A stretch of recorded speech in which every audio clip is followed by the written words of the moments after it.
Morning folks. Well, do the Chameleon flakes work with this mould? It's looking like they do. Shall we see what happens? Let's see just how detailed we can get with a big mould like this.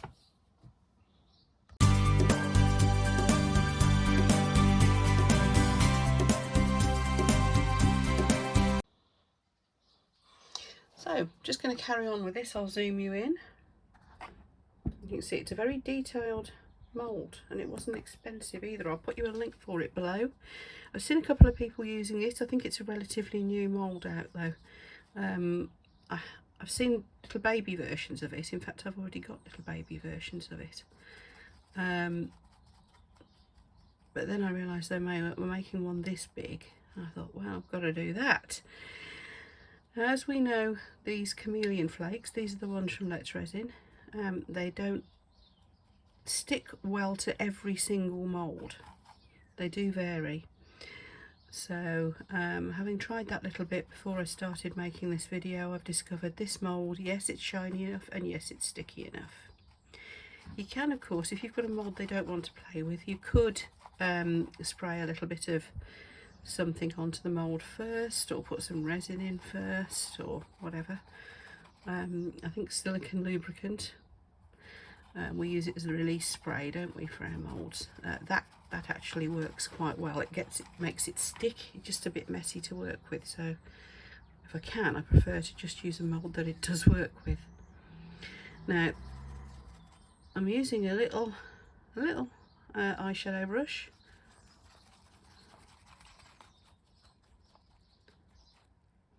My big packs of these, cheap from pound shops and things.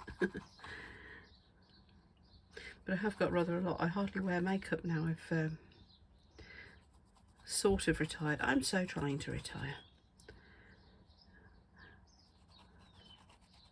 I used to be all suits and high heels. Well, not so much suits, but high heels.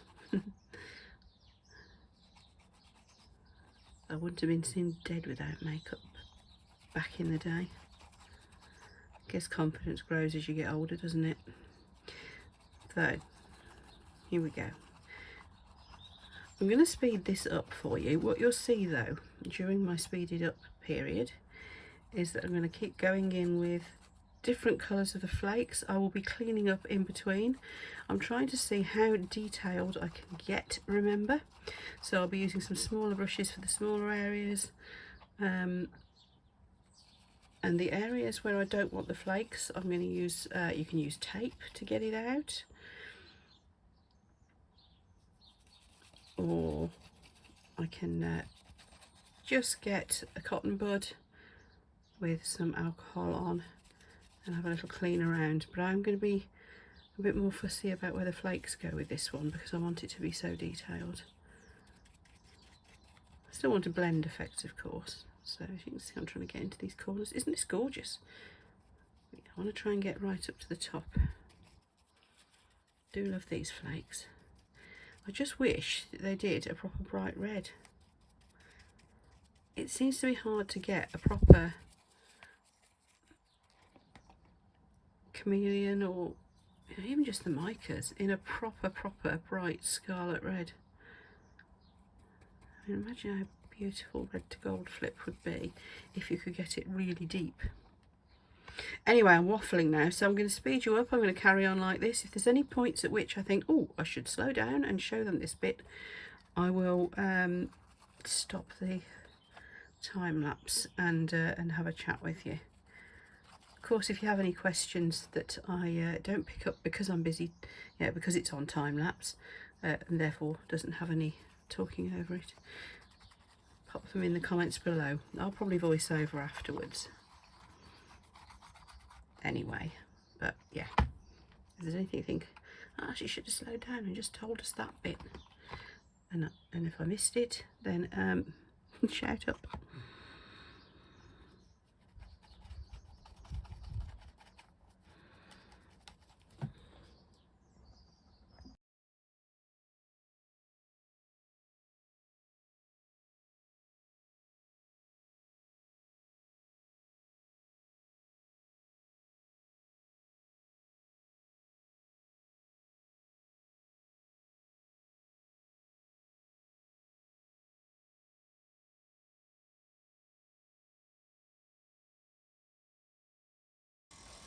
let's come off the time lapse now. I think I've got all the gold bits in that I wanted. Observation with using this in such detail, shake your brush off a lot. That seems to have helped. The other thing is to remember that wherever it goes over like this, doesn't matter, because what you're going to see on the other side is only whatever you put on first. I have ended up with a lot of cleaning up to do, but what I've discovered is that with the gold, because it's a powder rather than a flake, it doesn't come off completely, but you can create a nice blend effect where you wipe it away. I've also been knocking the colours back a bit where this gold is concerned. I wanted it into the details on here, but I want other colours to show through. So I'm going to end up with a bit of a shimmer in there. Hopefully I'll end up with just gold in the details here, because I'm wiping it off the peaks of the details. And it isn't all going to come off, but it should give us that sort of an effect. This then occurred to me that possibly I could do the same with the tops of these bits of the mould. I don't know, let's see what happens. I'm just trying to wipe it off just the high points, and maybe take the gold through there as well, don't know. I've done his eye in gold as well. I was thinking, do I put another colour in? I'm tempted. I've used so far that one, which is this lovely purpley colour. I haven't used any of this one though. I've used a lot of the green. This one is gorgeous, just been using a bit of that. That was the last one you'll have seen me use, so I think I'm going to put a little bit of that into the start of what I guess are his arms. Arms? What's the bit that goes into the wings of a dragon? It is his arms, isn't it? Really? And I'm going to blend that, because that is what I want to become the main structure of his wings.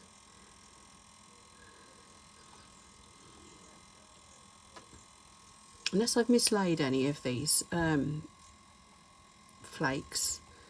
Yeah, it's a set of 5, I think. I'll put them in the description below, of course, anyway. I'll put that link for you.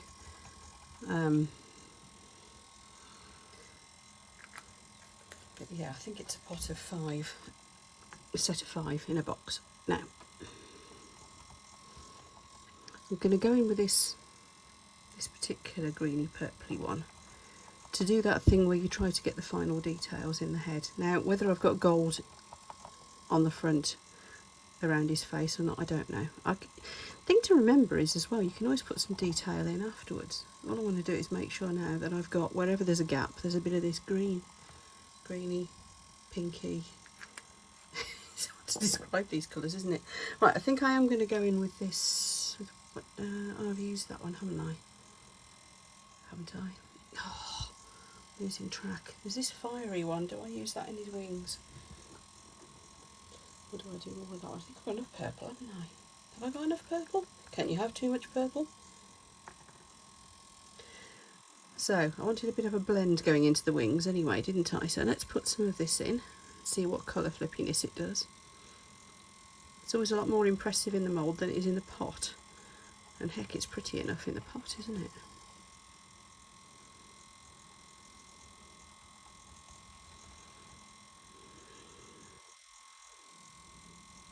So yeah, I think I'm going to do this at the top of the wings, and then I'm going to blend it through. Don't forget there is some of that gold going to come through here too. And this has got gold in it as well.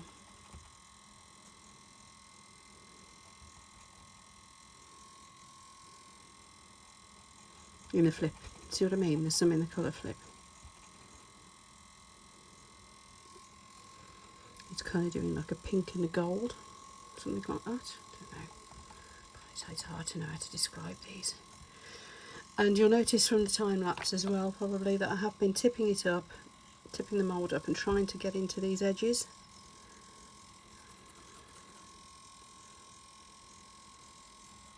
Because I'm going to be backing this with black, but I did kind of want the shimmer right through, and it's really hard to get it to go all over. The sides aren't as shiny as the mould itself, so it's kind of, it is sticking, but it's not going quite as dramatic as the rest of the mould does.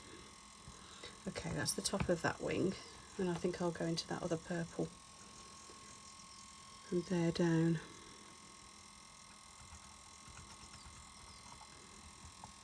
So back into time lapse, you'll see me blending. It's hard to know what it's going to look like till we turn it over, of course, but we'll see what happens.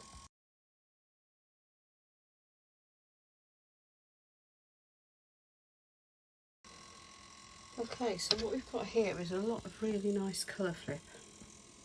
There's still some areas bare.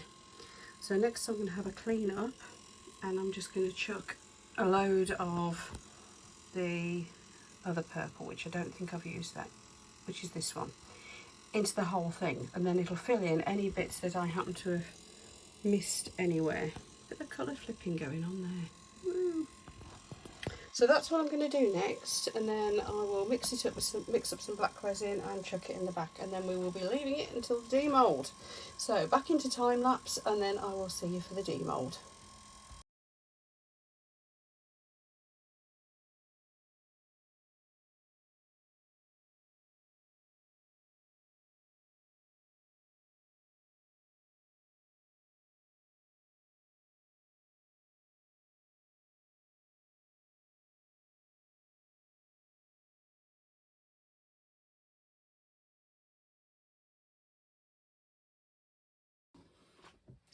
Here's the exciting bit.